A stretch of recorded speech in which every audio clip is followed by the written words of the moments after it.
A Bíblia é muito mais do que um livro de opiniões pessoais.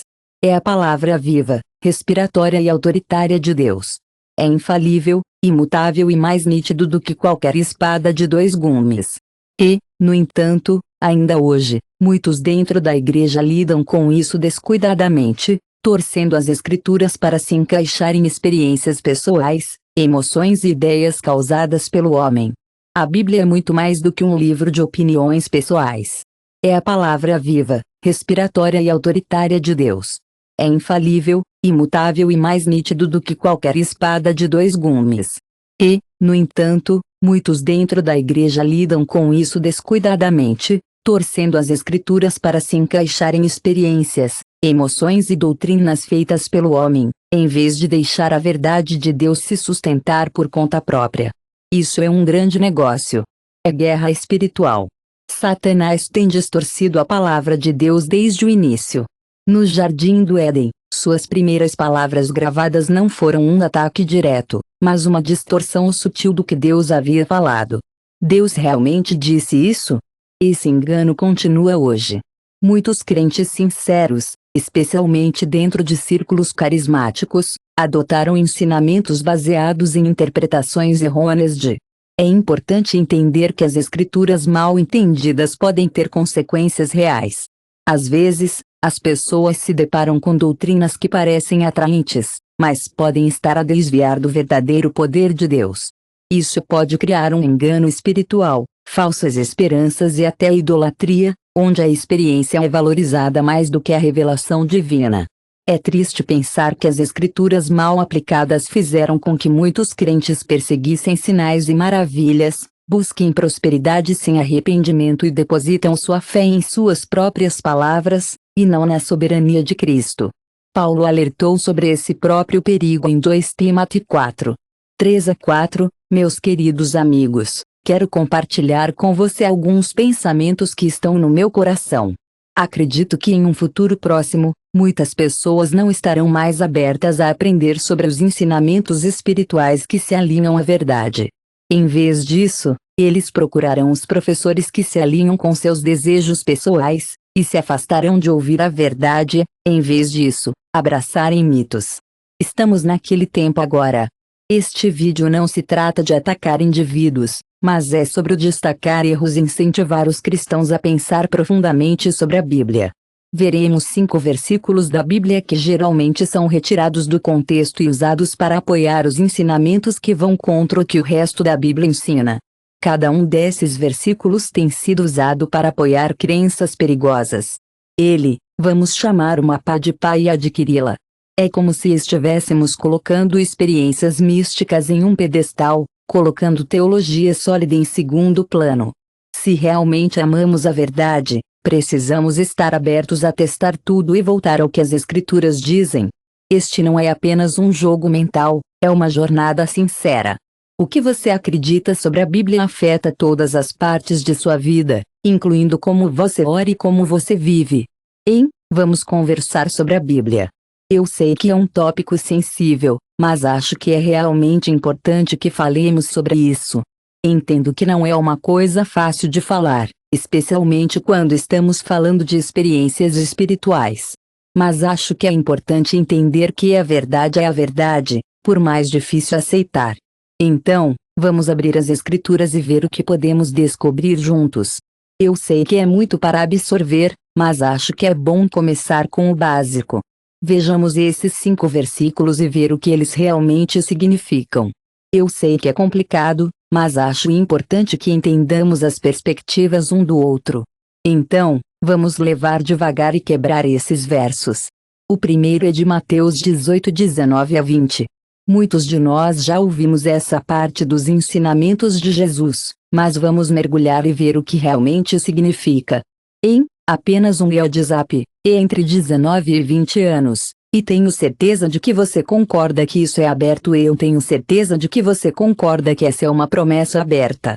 Tudo o que eles pedirem em oração, desde que encontrem alguém para concordar com eles, serão automaticamente concedidos por Deus. Alguns pregadores até usaram essa passagem para ensinar que, se dois ou mais crentes simplesmente dão as mãos e oram por algo, Deus deve dar a eles seu pedido, quase como se fosse obrigado por alguma lei espiritual. Mas é isso que Jesus estava dizendo. Esta é uma fórmula universal para receber as orações respondidas. A resposta não está em suposições, mas em um exame cuidadoso do contexto desta passagem e do que Jesus estava realmente abordando. Mateus, capítulo 18, Este é um capítulo realmente importante, onde Jesus fala sobre o reino dos céus, o quão sério o pecado é e como todos podemos nos reunir como crentes. Quando chegamos aos versículos 19 e 20, Jesus está falando sobre como podemos lidar com o pecado na igreja.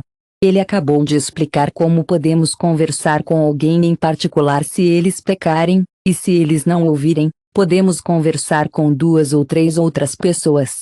E se eles ainda não ouvirem, podemos conversar com toda a igreja.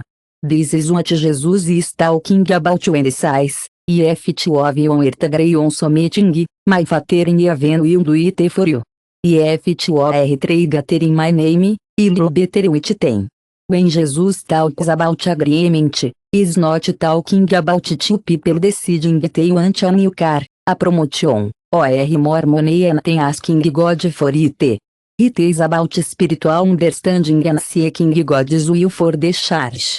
The 2 that Jesus mentions are the same 2 witnesses mentioned antes, quando ele estava falando sobre a disciplina do pecado e da igreja em oração. De fato, em nenhum lugar das Escrituras Deus promete conceder todos os pedidos apenas porque um grupo de pessoas concorda com isso. Tiago 4:3 nos diz que às vezes pedimos e não recebemos porque não estamos perguntando da maneira certa. Deus é como uma máquina de venda automática que dispensa as bênçãos, mas somente quando pedimos de uma maneira que esteja alinhada com sua vontade, seu propósito e sua justiça. É como se estivéssemos tentando tirar algo dele, mas às vezes não estamos perguntando da maneira certa. 3 nos diz que às vezes pedimos e não recebemos porque não estamos perguntando da maneira certa. Deus é como um avô gentil e generoso que nos dá bênçãos, porque valemos a pena, não porque exigimos isso. Ele está feliz em nos dar as coisas de que precisamos quando as pedirmos de uma maneira certa para ele. Algumas pessoas recebem a frase onde 2 ou 3 estão reunidos em meu nome, estou entre elas e pensam que Jesus está lá apenas quando um grande grupo de pessoas está orando ou adorando juntos. Eles acham que, se uma pessoa está sozinha, não está tão conectada a Deus. Mas a verdade é que Deus está sempre com seus filhos, mesmo quando eles estão sozinhos. Podemos encontrar isso em João capítulo 14:23. Jesus ensina que ele e o Pai moram com o crente. O salmista ecoa isso no Salmo 139, declarando que não há lugar em que possamos ir para onde Deus não está presente. A promessa de Mateus 18:2 não é sobre reuniões específicas de oração ou cultos. É sobre a presença de Cristo na autoridade espiritual da igreja, especialmente em questões de disciplina e reconciliação. Um dos grandes perigos de interpretar mal esse versículo é que ele levou muitos a uma visão distorcida da oração. Alguns foram ensinados que suas orações são impotentes, a menos que encontrem alguém. 2 não é sobre reuniões gerais de oração ou cultos. É sobre a presença de Cristo na autoridade espiritual da igreja, especialmente em questões de disciplina e reconciliação. Um dos grandes perigos de interpretar mal esse versículo é que ele levou muitos a uma visão distorcida da oração. Alguns foram ensinados que suas orações são impotentes, a menos que encontrem outra pessoa para concordar com eles, o que simplesmente não é bíblico. A oração não é poderosa por causa de um acordo numérico, mas por causa da fé no Deus que responde de acordo com sua vontade perfeita. O próprio Jesus muitas vezes orava sozinho, retirando-se para o deserto para comunicar com o Pai. O apóstolo Paulo, que foi preso e isolado às vezes, não exigia que outra pessoa estivesse com ele. Entendo que pode ser tentador pensar que quanto mais pessoas você tem orando com você, mais poderosa é sua oração. Mas, na verdade, a oração é mais poderosa quando vem de um lugar de fé, sabendo que Deus está ouvindo e respondendo àqueles que o buscam com sinceridade.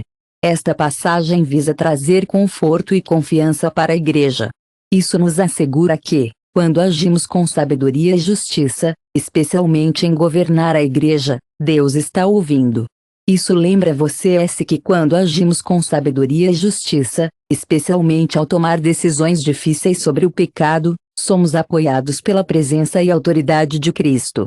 É um belo lembrete de que a igreja não é apenas uma instituição humana, mas um guiado pela direção divina.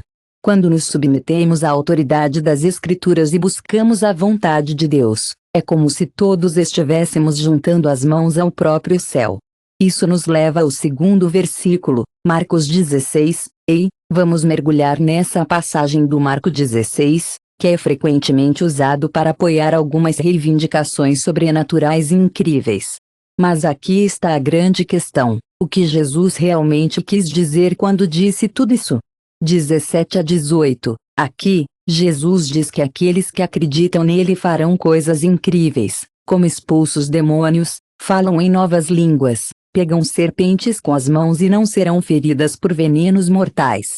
Ele também diz que eles colocarão as mãos nos doentes e se recuperarão. Algumas pessoas levam essas palavras para significar que os sinais sobrenaturais são a prova final de fé. Eles acreditam que os verdadeiros crentes deveriam ter poderes milagrosos e que, se não o fizerem, isso significa que eles são fracos ou eu não chego totalmente de onde você está. E você está certo que precisamos entender que os ensinamentos de Jesus devem ser levados a sério. Para realmente conseguir essa passagem, é importante lembrar com quem Jesus estava conversando e com o que estava tentando alcançar com suas palavras. Esta afirmação chega no final do Evangelho de Marcos. Após sua ressurreição, Jesus acabara de aparecer para seus discípulos e pediu que fossem ao mundo e compartilhassem o Evangelho com todos. Os sinais que ele mencionou não foram dados como requisitos de salvação ou como garantia de que todos os crentes em todas as idades os realizariam. Jesus estava realmente falando sobre milagres específicos que aconteceriam junto com a disseminação do Evangelho na igreja primitiva. Essas obras incríveis e inspiradoras mostrariam a todos o incrível poder da mensagem de Cristo. O livro dos Atos está cheio dessas histórias, mostrando-nos como os apóstolos e os primeiros discípulos experimentaram esses sinais enquanto espalham o Evangelho para diferentes países. Até vemos demônios sendo expulsos pelo poder do nome de Jesus, como nos Atos 16, onde Paulo ordenou que um espírito de adivinhação deixasse um escravo. Os crentes que falam em línguas são um belo sinal da obra do Espírito, especialmente no dia do Pentecostes nos Atos, capítulo 2. É um dia em que pessoas de diferentes nações ouviram o Evangelho proclamado em suas línguas. Até vemos Paulo sobreviver a uma mordida mortal de cobra nos Atos, capítulo 28, depois de ser naufragada na ilha de Malta. Isso é semelhante ao que Jesus disse sobre pegar serpentes sem danos. Mas é aqui que algumas pessoas interpretaram mal a passagem. Eles dizem que não é uma promessa, mas um mandato. Se alguém não executar esses sinais, pensa que pode não ser um verdadeiro crente. Algumas pessoas levaram isso ainda mais longe, lidando com cobras venenosas nos cultos da igreja para mostrar sua fé ou até tentar beber veneno como um teste de proteção divina. Mas isso não se alinha aos ensinamentos de Jesus. Essas ações são um mal-entendido das Escrituras que podem causar danos. Deus nunca pediu ao seu povo que o testasse dessa maneira, como podemos ver em Deuteronômio 6. 16. Deus ama tanto o seu povo. Ele quer que saibamos que nunca devemos testar o Senhor, nosso Deus. Quando Satanás tentou Jesus no deserto, ele disse a Jesus para pular do templo porque os anjos o pegariam. Jesus disse a Satanás que estava errado. Se o próprio Jesus se recusasse a testar a Deus, por que pensaríamos que lidar com cobras ou beber veneno é um sinal de fé? Isso não é fé. É tolice fingindo ser espiritualidade. Este é outro mal-entendido perigoso de Deus. A passagem trata de acreditar que quem acredita em Jesus pode ser curado sempre que quiser. O próprio Jesus curou as pessoas durante seu tempo na terra e, embora a cura seja um presente de Deus, não é uma garantia de que toda doença seja curada instantaneamente apenas porque alguém faz uma oração. Até o apóstolo Paulo, que experimentou muitos milagres, teve suas próprias lutas de saúde. Ele pediu a Deus que o ajudasse 3 vezes em 2 Timóteo 4, mas sua aflição não desapareceu. 20 Paulo fala sobre como ele estava doente em Molus, que mostra que mesmo na igreja primitiva, a doença ainda era uma realidade. A fé não é sobre se alguém está ou não curado. É sobre confiar no plano de Deus, mesmo que a cura não aconteça. Aqui está a chave para entender Marcos 16. 20, Paulo fala sobre como até mesmo no conde em igreja, a doença ainda era uma realidade. Isso nos mostra que a fé não é sobre se alguém está curado. É sobre confiar no plano de Deus, mesmo que a cura não aconteça. A chave para entender a marca, 16. 17 a 18. Aqui, Jesus estava falando sobre o que aconteceria, sem dizer que isso tem que acontecer dessa maneira para todo crente. A igreja primitiva viu esses sinais como um belo exemplo do poder do Evangelho, mas eles não deveriam ser um padrão fixo para julgar a fé de alguém. A verdadeira marca de um crente não é sobre milagres, mas ser fiel a Cristo, seguindo seus ensinamentos e nunca desistindo da verdade. É importante lembrar que a construção de uma teologia que coloca sinais sobrenaturais acima da mensagem central da salvação pode ser perigosa. Muitos foram desviados por isso. Eu entendo como pode ser fácil se distrair com todos os incríveis milagres que vemos ao nosso redor. Mas é importante lembrar que o mais importante é amar e seguir a Cristo. O inimigo sabe que, quando nos concentramos demais em sinais e maravilhas, às vezes pode nos distrair do verdadeiro caminho da fé. É por isso que o próprio Jesus nos alertou em Mateus 7 de que haveria pessoas que afirmam ser profetas, expulsando demônios e realizando milagres incríveis em seu nome. Mas ele dizia a eles: Eu nunca te conheci. Vá embora, seus trabalhadores da ilegalidade. Então, a verdadeira fé não é sobre fazer milagres. É sobre conhecer a Cristo e ser conhecido por Ele. E isso nos leva ao terceiro versículo, João 14:12. Aqui está uma passagem que é frequentemente usada para sugerir que os crentes devem realizar milagres ainda maiores que o próprio Jesus. Mas o que ele realmente quis dizer? Vamos descobrir juntos em João 14:2. Jesus diz: Prometo que quem acredita em mim será capaz de fazer as mesmas coisas incríveis que faço e coisas ainda maiores do que essas. Eu vou ao meu Pai, e então você poderá fazê-lo também. Algumas pessoas pensam que isso significa que, se acreditarmos em Jesus, podemos fazer milagres como curar os doentes, elevar os mortos e fazer outras coisas incríveis. É isso que Jesus quis dizer. Para realmente entender essa passagem, temos que olhar para o contexto. Esta afirmação foi feita durante a última ceia, nos momentos finais de Jesus com seus discípulos antes de sua crucificação. Ele acabara de dizer a eles que estava indo embora para preparar um lugar para eles e que ele era o caminho para o Pai. Os discípulos estavam confusos e perturbados. Eles lutaram para entender o que Jesus estava dizendo. Ele os tranquilizou. Mesmo que ele estivesse prestes a deixá-los, ele prometeu não abandoná-los. De fato, ele disse que seu trabalho continuaria através deles, e eles realizariam obras ainda maiores porque estava retornando ao Pai. Mas o que ele quis dizer com obras maiores? Algumas pessoas assumem que isso significa maiores milagres, curas mais poderosas, sinais mais surpreendentes ou demonstrações ainda mais dramáticas do poder divino do que o próprio Jesus realizou. Mas essas suposições não são totalmente precisas. Isso pode não capturar todo o escopo da missão de Jesus. Os trabalhos maiores que Jesus mencionou não era sobre pura poder, mas sobre alcançar um público mais amplo. Enquanto o tempo de Jesus na terra estava confinado a Israel, seus discípulos espalharam o Evangelho a muitas nações, apresentando inúmeras pessoas ao reino de Deus. Isso é lindamente ilustrado no livro dos Atos, especialmente no dia do Pentecostes. É realmente incrível pensar que o número de almas salvas depois que Pedro pregou apenas um sermão foi mais do que jamais vimos em um único momento do ministério de Jesus.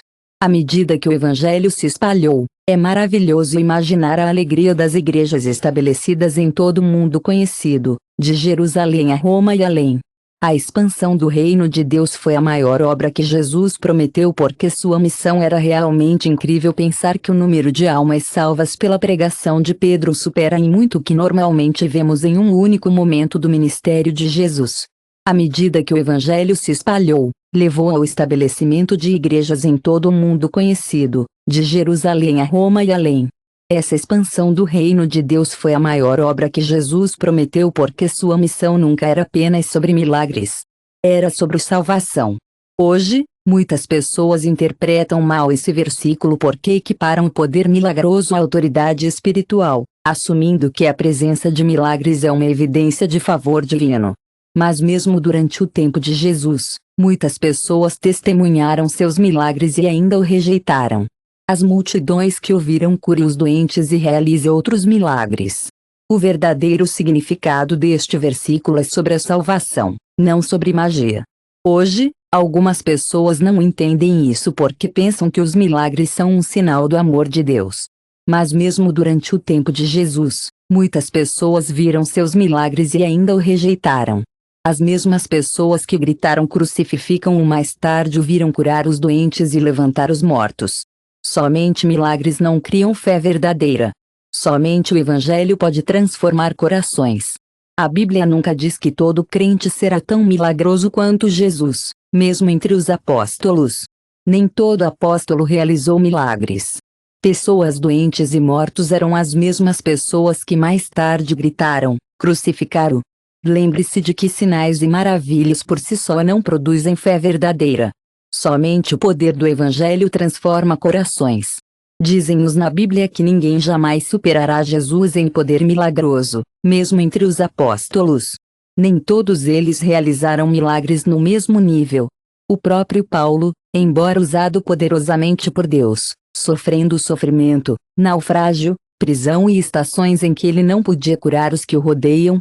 Se as obras maiores significavam maiores milagres, por que todo apóstolo não exibia poder milagroso à vontade? A resposta é simples: a verdadeira missão da igreja não são sinais e maravilhas. Todos sabemos que Jesus era uma pessoa incrível, fazendo coisas incríveis como curar os doentes e criar os mortos. Mas a coisa mais importante que ele fez foi contar às pessoas sobre o amor de Deus por elas. É disso que se trata a igreja. E lembre-se, os milagres de Jesus eram únicos. Eles mostraram que ele era o verdadeiro negócio, o Messias, o Filho de Deus. Ninguém pode combinar o poder de Jesus, nem mesmo os seguidores mais devotos. Ele era Deus em forma humana. Não podemos. Não podemos fazer milagres maiores do que o próprio Cristo. Então, dizer que podemos ser mal interpretado a supremacia de Jesus. O verdadeiro cumprimento dessa promessa não é encontrado em demonstrações espetaculares de poder sobrenatural. É encontrado na disseminação global do Evangelho e na transformação das vidas através da mensagem da salvação. Os discípulos fizeram grandes coisas através do poder do Espírito Santo. Podemos fazer milagres maiores do que o próprio Cristo, mas não devemos fazer isso torcido. O verdadeiro cumprimento dessa promessa não é sobre coisas grandes e incríveis. Trata-se de espalhar o amor de Jesus para todos, em todos os lugares. Trata-se de mudar vidas, uma pessoa de cada vez, através do poder do Espírito Santo. Os discípulos levaram a mensagem de Cristo além de Israel até os fins da terra. Hoje, continuamos a ver essas obras maiores à medida que o Evangelho chega a lugares onde Jesus nunca caminhou fisicamente e milhões chegam à fé através da propagação da palavra. Isso deve nos dar um lembrete preocupante de que a maior obra de todos não está se apresentando, milagres, mas trazendo almas para o reino de Deus. A medida do poder espiritual não é quantos sinais sobrenaturais que se pode executar, mas quão fielmente se proclama a verdade de Cristo. Não devemos perseguir sinais, mas permanecemos focados na verdadeira missão de Jesus de procurar e salvar os perdidos. Isso nos leva ao versículo número 4, Atos 2. 17. Este versículo é frequentemente usado para apoiar a ideia de que revelações pessoais e sonhos proféticos são importantes para os cristãos. Mas o que Peter quis dizer quando citou a profecia de Joel? A profecia de Joel é um dos versículos mais frequentemente citados em círculos carismáticos, e pode ser encontrada nos Atos 2. 17, onde Pedro, pregando no dia do Pentecostes, diz: nos últimos dias, Deus declara que os jovens vão que os jovens que eu derramarei com os meninos que verei, os homens de seu espírito e seus filhotes e seus filhotes e seus filhotes, visto que os jovens se sentam que os jovens, que eu derramarei, os jovens que vão derramar com os jovens, que eu derramarei os meninos. Muitos levam esse versículo a significar que a profecia, as visões e os sonhos devem ser centrais para a vida cristã, que Deus está continuamente dando novas revelações a todo crente e que os poderes sobrenaturais são possíveis. O povo de Deus deve experimentar sua presença em todas as coisas, mas Pedro quis dizer isso. Para realmente entender esse versículo, vamos dar uma olhada no que estava acontecendo nos Atos 2. Este era o dia do Pentecostes, quando o Espírito Santo se abaixou sobre os discípulos na sala superior. Eles começaram a falar em diferentes idiomas, e tudo causou um alvoroço em Jerusalém. As multidões, compostas por judeus de todo lado, ficaram impressionadas ao ouvir as incríveis obras de Deus. Algumas pessoas estavam provocando os discípulos, dizendo que estavam bêbados. Mas então Peter se levantou e explicou o que estava acontecendo, usando uma citação do Prophet Joel para mostrar que esse derramamento do Espírito Santo era o cumprimento da profecia. Mas o que exatamente a profecia de Joel significa quando Deus disse que derramaria seu Espírito em toda a carne? Ele não estava introduzindo uma era caótica, onde todos receberiam de repente novas revelações particulares. Em vez disso, ele estava falando sobre o início de uma nova aliança, onde a presença do Espírito Santo estaria disponível para todos os crentes. Sob o Antigo Testamento, o Espírito Santo foi dado a pessoas específicas em momentos específicos para ajudar a realizar os planos de Deus. Mas agora, através de Cristo, o Espírito Santo está sempre presente em todos os que acreditam. Essa é uma diferença importante, porque muitas pessoas hoje acreditam que os Atos 2. 17 sugerem que quem acredita estar aberto a sonhos e visões como um sinal de sua espiritualidade. Mas, a Bíblia não diz que todo cristão precisa ter experiências sobrenaturais para ter certeza de sua fé. A profecia de Joel se tornou realidade no Pentecostes, que foi o início da era da igreja. O foco naquele momento estava na coisa bonita sobre 1:17 que nos lembra que sonhos e visões são um presente para todos nós, independentemente da nossa formação. Eles são um sinal de nossa espiritualidade, mas não definem nossa fé. As profecias de Joel ganharam vida em Pentecostes, e o Espírito chegou, marcando o início da era da igreja. O que era mais importante para as pessoas da época era o poder do Evangelho para alcançar todos, independentemente de sua formação. Temos que lembrar que nem todas as profecias, sonhos e visões são de Deus. Havia falsos profetas na Bíblia que alegavam ter sonhos e visões que não eram do Senhor. Um exemplo é encontrado em Jeremias 23:16, Deus alerta: não ouça as palavras dos profetas que profetizam você, enchendo você de esperanças vãs. Eles falam visões de suas mentes, não da boca do Senhor. Esse aviso é tão relevante hoje quanto na época. Muitos os chamados profetas reivindicam revelação divina, mas suas palavras contradizem as Escrituras ou deixam de passar, provando que não são de Deus. Também devemos entender que o principal meio de falar de Deus hoje não é através de sonhos, visões ou milagres modernos. A Bíblia é nosso guia completo, suficiente e autoritário para a vida e a piedade. Deus ainda pode usar sonhos ou visões em raras circunstâncias, mas nunca devem substituir as Escrituras. Se um sonho, visão ou palavra profética não se alinha à Bíblia, provavelmente é melhor deixá-la ir. A Bíblia é nossa fonte completa, suficiente e autorizada para a vida e a piedade. Deus ainda pode usar sonhos ou visões em raras circunstâncias, mas nunca devem substituir as Escrituras. Qualquer sonho, visão ou palavra profética que não se alinhe com a Bíblia deve ser rejeitada porque Deus não se contradiz. A manifestação do Espírito Santo em Pentecostes não era criar um novo movimento de revelação mística, mas sobre capacitar a igreja a pregar o Evangelho a todas as nações. O resultado imediato do sermão de Pedro não foi que as pessoas começaram a procurar visões pessoais ou experiências proféticas, mas que 3.000 pessoas foram batizadas. O maravilhoso é que 3.000 almas se arrependeram e foram batizadas.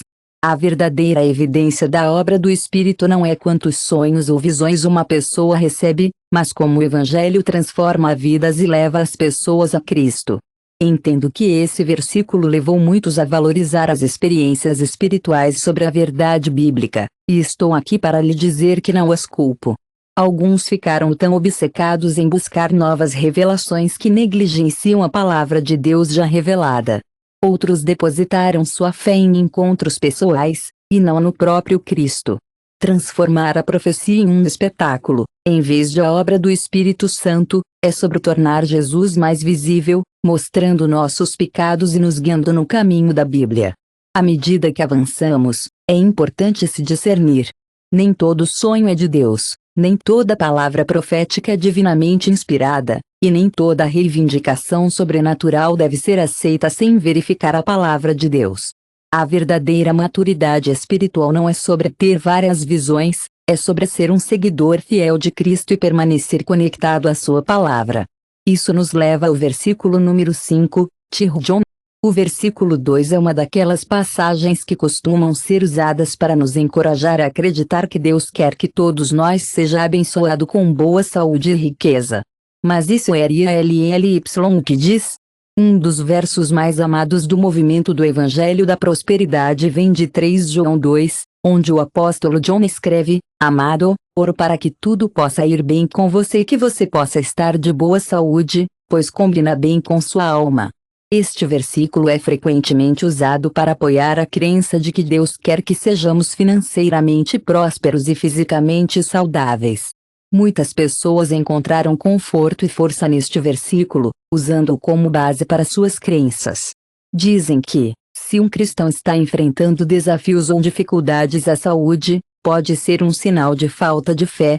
Mas podemos realmente entender o que John estava tentando nos ensinar aqui. Para realmente entender esse versículo, temos que olhar para o contexto em que foi escrito. Esta é uma carta pessoal de John para um homem chamado Gaius.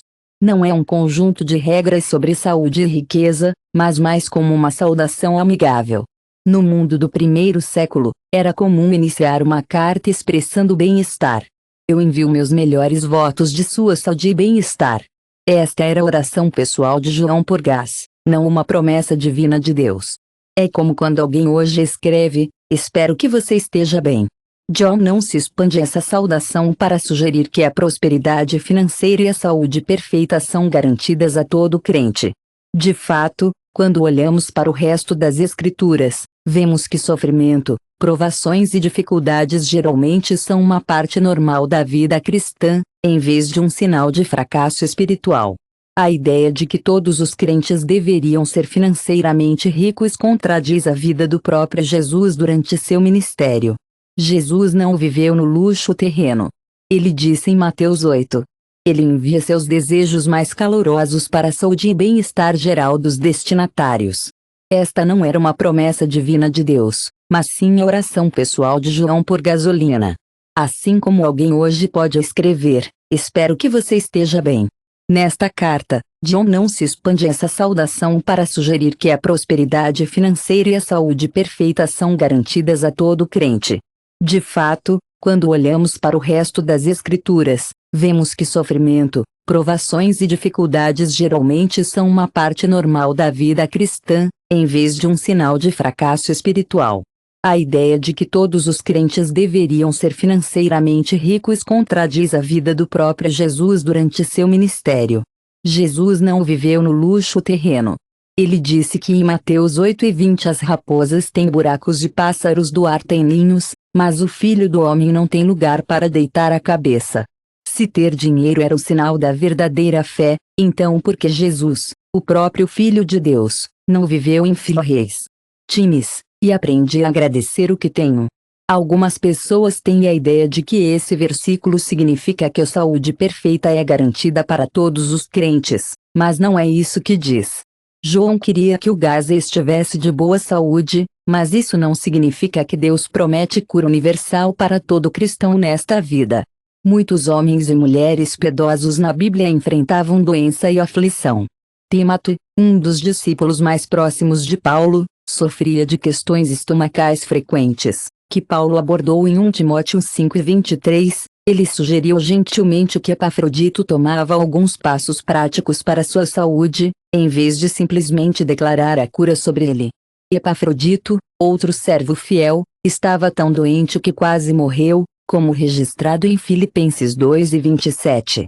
Se a cura era sempre garantida, por que esses fiéis servos de Deus suportariam doenças, sofrimentos e até morte? Sirva a um propósito maior no plano de Deus, meu amigo. O próprio Paulo falou de seu próprio espinho na carne, uma condição que ele repetidamente pediu a Deus que removesse, mas Deus não o fez. Em vez disso, o Senhor lhe disse em 2 Coríntios 12:9: Minha graça é suficiente para você. Meu poder é perfeito em fraqueza. Deus às vezes permite que o sofrimento mostre sua força através de nossa fraqueza. Isso fortalece nossa fé e nos aproxima dele. O maior perigo de usar esse versículo é que ele cria expectativas falsas sobre a vida cristã. Muitos crentes foram levados a acreditar que, se tiverem fé suficiente, nunca enfrentarão doenças ou dificuldades financeiras. Mas quando o sofrimento ocorre, como inevitavelmente, neste mundo caído, algumas pessoas podem se sentir confusas, desiludidas e até questionar sua fé. É natural se sentir assim quando você sente que Deus falhou em você. Mas talvez você tenha aprendido uma ideia falsa sobre Deus. Lembre-se, a verdadeira prosperidade espiritual não é sobre ter muito dinheiro ou ser super saudável. É sobre sua alma. E é disso que John estava realmente falando. A melhor coisa que você pode ter é um relacionamento forte e inabalável com Jesus. A igreja em Laodiceia era rica em coisas materiais, mas espiritualmente pobre, assim como Jesus alertou na Apocalipse 3:17. Eu sei que é fácil ficar pego ao pensar que você é rico e tem tudo, quando realmente é miserável, lamentável, pobre, cego e nu. É como se você pudesse ter todo o dinheiro do mundo, mas se você não tem Cristo, ainda está perdido.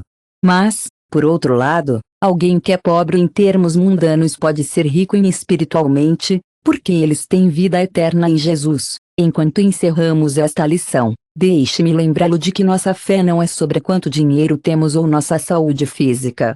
É sobre o quão dedicados somos a Cristo e como continuamos, não importa o que. Seguimos um Salvador que sofreu, foi rejeitado e demos a vida por nós. Esperar uma vida sem nenhum desafio é esquecer o que Jesus disse em João 16:33: No mundo, você terá tribulação, mas aceitei, eu superei o mundo antes de ir. Deixe-me perguntar, esta mensagem falou com seu coração hoje? Se você encontrou sabedoria, incentivou uma nova perspectiva aqui, imagine a jornada que podemos continuar juntos. Então não apenas assista, junte-se a nós. Aperte esse botão de inscrição agora e faça parte de algo maior. Ligue-o. Hein, meu amigo, eu sei que você está passando por momentos difíceis agora, mas quero que você saiba que você não está sozinho. Passei por coisas semelhantes e aprendi muito com isso. Eu quero te perguntar uma coisa: esta mensagem tocou seu coração hoje? Se você encontrou sabedoria, incentivou uma nova perspectiva aqui, imagine a jornada que podemos continuar juntos.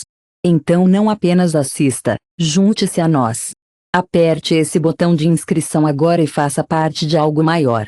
Ligue o sino de notificação para que você nunca perca um momento para ser elevado, desafiado ou inspirado pela palavra de Deus. Goste e compartilhe este vídeo com seus amigos e vamos espalhar a verdade de Deus por toda parte. Sua ação simples pode ser o começo da jornada de alguém para conhecê-lo. Vamos crescer em fé, viver em propósito e honrar a Deus com tudo o que somos. Inscreva-se agora e vejo você no próximo vídeo. Deus o abençoe.